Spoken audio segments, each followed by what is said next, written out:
심한 무더위에 오래 노출됐을 때 발생하는 온열 질환. 일사병과 열사병으로 나눌 수 있는데요.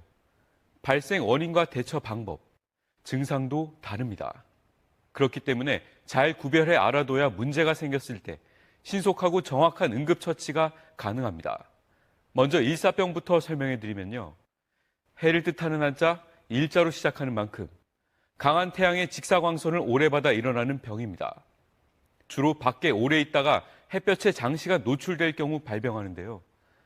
땀을 많이 흘리게 돼 탈진과 비슷하다고 해서 열탈진이라고도 부릅니다. 흔히 더위 먹었다는 표현을 쓰기도 하죠. 열탈진은 체온이 37도에서 40도까지 높아지며 땀 흘림과 함께 두통, 구토 등의 증상이 나타납니다. 일사병은 대개의 경우 체온 조절 기능에는 문제가 생기지 않아 체온이 40도를 넘어가는 경우는 거의 없다고 합니다. 정신 상태나 혈압 또한 정상인 경우가 많다는데요. 그래도 체온이 만약 40도 이상으로까지 오르게 된다면 어지럼증과 두통에 의식을 잃을 수도 있습니다. 일사병은 강한 태양의 직사광선을 오래 받아 비롯된 질환이기 때문에 주변 사람이 일사병 증세를 보인다면 우선 그늘로 옮겨야 합니다. 또 되도록 빨리 시원한 옷으로 갈아입히고 의식이 있다면 비알코올성 음료를 마시게 해 체온을 빠르게 낮춰주는 게 중요합니다. 반면 열사병의 경우는 일사병과 달리 햇볕이 없어도 걸릴 수 있습니다. 일사병이 햇볕에 의해 발생한다면 열사병은 열에 의해 발병하기 때문에 실내에서도 무덥고 밀폐된 환경이라면 발병할 수 있는데요. 비닐하우스가 대표적이죠. 열에 대한 대비가 없이 오래 일하다가 열사병에 걸리는 경우가 많은 이유입니다. 열사병에 걸리면 일사병과는 다르게 체온을 조절하는 신경계에 이상이 생겨 기능을 상실한 상태가 되는데요. 그래서 열사병에 걸리면 체온이 40도 이상으로까지 오를 수 있습니다. 뿐만 아니라 다발성 장기 손상까지 일어나고 의식도 혼미해져 치사율이 매우 높습니다.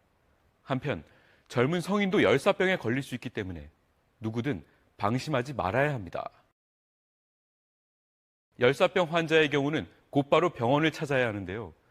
특히 의식을 잃었다면 즉시 119에 구조 요청을 해야 합니다.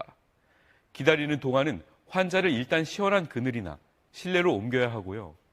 옷을 벗기고 차가운 물수건으로 몸을 닦아 체온을 최대한 떨어뜨려야 합니다.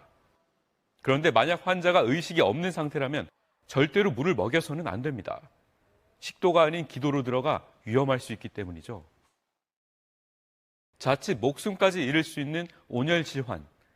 한낮에는 가능한 직사광선을 피하고 무더운 가운데 일하지 않는 게 상책이지만 야외 작업하시는 분들은 어쩔 수 없죠.